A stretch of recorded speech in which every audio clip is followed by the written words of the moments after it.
how should the government, how should the agencies involved in the investigation approach this particular incident?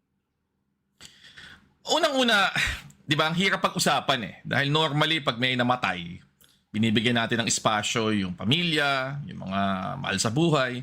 Pero gaya nga ng binanggit mo, si former Undersecretary Calbral, napaka-central figure niya dito sa buong usapin ng corruption sa flood control. Naturo siya ni Yusek Bernardo bilang linchpin, di ba? Sentro ng corruption mula pa nung nakaraang administrasyon kay Secretary Mark Villar sa ilalim ni Pangulong Duterte hanggang dito sa panahon na ni Pangulong Marcos. So, ako, yung pumutok ng mga reactions online over, since lumabas itong balitang ito kagabi, di ba?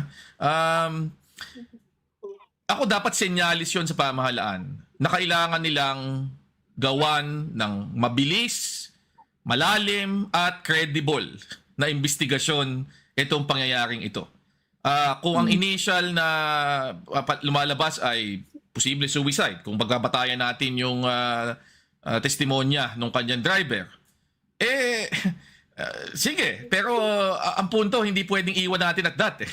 Ang dami kasing mga posibilidad na yung possibility na foul play, yung possibility na hindi ito homicide ito at hindi suicide. Kailangan ma-eliminate yun sa lalong madaling panahon. Lalo na ngayon yung implikasyon na ngayon wala na siya sa eksena, yung testimonya niya na maaring maging napaka-crucial sa mga kasong posibleng i-file doon sa mga taong nasangkot dito sa flood control scandal. Ano yun? Wala na eh. 'Di ba? So ang lakas ng tama nito sa anumang kasong pwedeng i-build up sa mga taong iyon, unless may mga lilitaw na mga ibang testigo o may marirecover pang posibleng electronic evidence kung meron siyang telepono o mga records, etc. Mga gadgets. But definitely, yung kawalan ng isang tao na tinuro na ng iba bilang central figure dito, malaking epekto sa kaso. At dahil doon, kailangan talaga nating matiyak.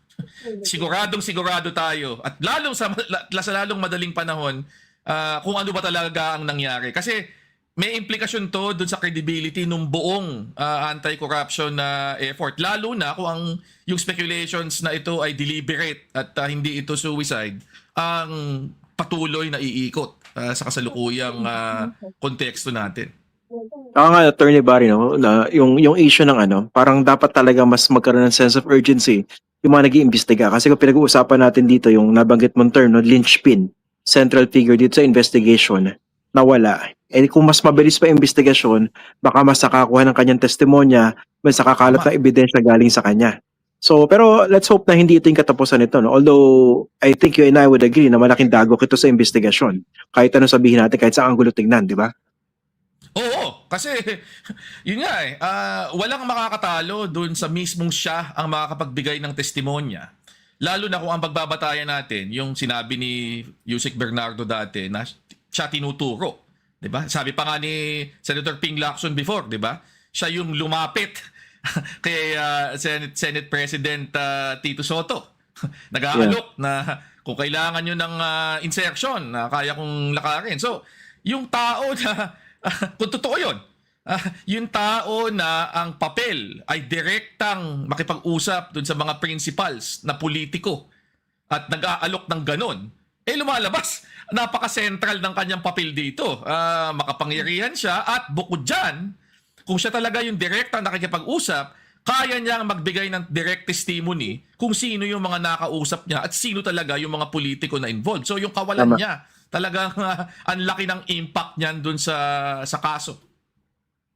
So pag-usapan natin, no? yung pagkamatay niya mismo, that raises a lot of questions. Sabay, banggit mo ka na, Attorney Barry, kung pagbabatayan natin yung account nitong kanyang driver, pwede nga ang isang reasonable conclusion was this was an act of self-harm, suicide. Okay? Pero yeah, that in itself, maraming questions. Di ba? Kunwari, ikaw yung driver, bakit mo naman iiwan sa ganong kadilim na lugar, bangin, sa Cannon Road, yung amo mo? Kahit ba sabihin niya, di ba? Ikaw mismo magdududa ka, any reasonable person would have that doubt. And number two, yung konteksto rito, given what she supposedly knew about this scandal, logically, maraming gusto magpatahimik sa kanya. Maraming gustong mawala siya sa equation, hindi ba? Oo.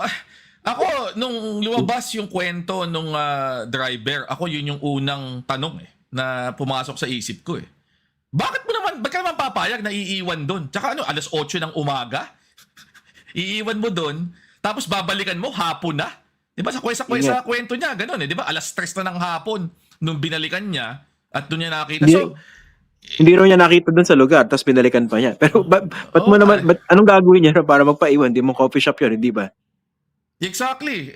Ano yun una, side of the road. Pero hindi naman ordinaryong kalsada yan sa loob ng isang syudad Diba? Na may mga sidewalk, may mga pwedeng pagtambayan. Ito gilid ng gilid ng bundok na may bangin In fact, meron ako nabasang report na highly accident prone nga daw yung particular na bahagi ng Cannon Road na yon. So, yung spot na yun. Parang so 'di ba parang hindi normal o hindi ordinaryo yung magpapababa ang isang tao doon at magpapaiwan. Kasi naintindihan ko pa halimbawa, I don't know, for some reason, meron siyang imimit doon o magmumuni-muni siya. Pero hindi mo papaalisin yung sasakyan mo. Kasi ano gawin niya? Magpa-plug down siya ng bus? Paano ko uwi? Doon? Paano kang uuwi? Diba? So, lahat yun madami ang mga tanong regarding, at meron pa ako nakita kanina, hindi ko alam kung nakita mo na to, may umiikot sa social media ngayon na interview niya from before, sa bilyonaryo yata lumabas, na parang sinasabi niya na meron siyang fear of heights. So, di ba? Si Jose Cabral. Si Jose Cabral. So, hindi ba parang isa pang question yun ngayon kung talagang self-harm ito? Bakit ang pipiliin niyang paraan? Yung bakit meron siyang takot. Talaga, may phobia siya dun sa ganong klaseng sitwasyon, di ba? Yung mataas na lugar. So, ang dami talagang questions. At sa akin, habang hindi nagkakaroon ng mabilis at credible na investigasyon, hindi mo maiiwasan na mag-speculate ang mga tao. Kakalat ang kung ano mga kwento, kakalat ang kung ano mga conspiracy theories. At lahat yun makakapag-undermine nitong kasalukuyang investigasyon. Kasi nga, given yung central role niya at yung importanteng papel sana niya bilang isang key witness dito, hindi mo talaga maiiwasan yung yung ganong spekulasyon na baka sadyang inalis siya doon sa usapan para nga merong mga maprotektahang mga tao na posibleng maturo niya o posibleng niyang ma-implicate through testimony. Pero yun nga normally ang hirap, di ba, hindi na natin gagawin to, namatay na yung tao lahat pero sobra talagang surprising nung turn of events. Sobrang importante sana nung kanyang papel na ginagawa. Kaya hindi mo may iwasan tong ganitong klaseng usapan.